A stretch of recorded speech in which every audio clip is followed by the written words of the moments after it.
In today's video, I am going to teach you how to make chart reports in Zoho CRM. Start by logging into Zoho CRM and looking at the main navigation bar across the top. From here, click into the Reports module.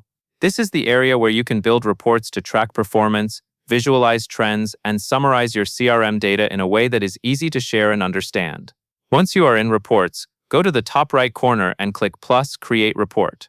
This opens the report creation flow and sets you up to choose what type of data you want to analyze. The key choice here is your primary module.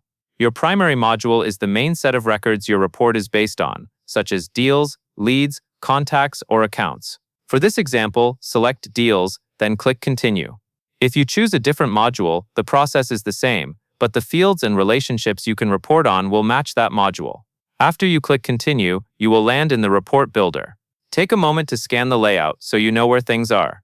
Along the left-hand side, you will see a Builder sidebar with different report options. To create a chart-based report, click the chart icon in that left sidebar.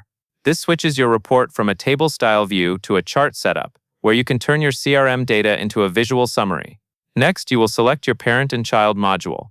Think of the parent module as the main module you started with, and the child module as the related module that connects to it. This relationship helps Zoho CRM pull the correct linked data for your chart report. Choose the parent and child modules that match what you want to measure, and make sure the combination reflects how your records are related in your CRM.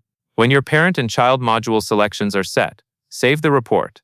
Saving locks in your setup so you can come back to it later, run it again, or use it as a starting point for future chart reports.